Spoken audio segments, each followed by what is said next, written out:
আসসালামু আলাইকুম ওয়া রাহমাতুল্লাহ। দেশের আলো সোলার পাওয়ারের পক্ষ থেকে আপনাদের সবাইকে জানাই স্বাগতম।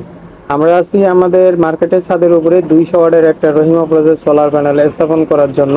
এখন এই প্যানেলটা ব্যবহার করব আমরা একটা হাইব্রিড আইপিএস এ, যে আইপিএস থেকে সারা দিন এবং সারা রাত ওয়াইফাই এর সিস্টেমগুলো চলবে। যারা ওয়াইফাই বিজনেস করেন তাদের যে মাইক্রো ডিকে আর কি মেশিন জানি থাকে, এই জাতীয় জিনিসগুলো সারাদিনই কোনো কারেন্টের প্রয়োজন নেই। আলহামদুলিল্লাহ এটা দিয়ে চলবে সারা দিন এবং সারা রাত ইনশাআল্লাহ। যাদের প্রয়োজন এবং হাইব্রিড সিস্টেম তারা সরাসরি আমাদের নিচে দেওয়া নাম্বারে যোগাযোগ করতে পারেন 01679425599। এই হাইব্রিড গুলো দিয়ে আপনি দিনের বেলায় সরাসরি আপনার সূর্যের আলো থেকে বাসার লোড আপনি ব্যবহার করতে পারবেন। আর এটা হলো আমাদের নিচে ব্যবহার করি ব্যবসায়ী যারা, তাদের সোলার প্যানেল মানে রাস্তার পাশে থাকার কারণে প্রচুর পরিমাণে ধুলাবালি হয়, এই জন্য কিছুদিন পর পর উঠে পরিষ্কার করে দিতে হয়। ভালো থাকবেন, সুস্থ থাকবেন। আজকের ভিডিও এই পর্যন্ত।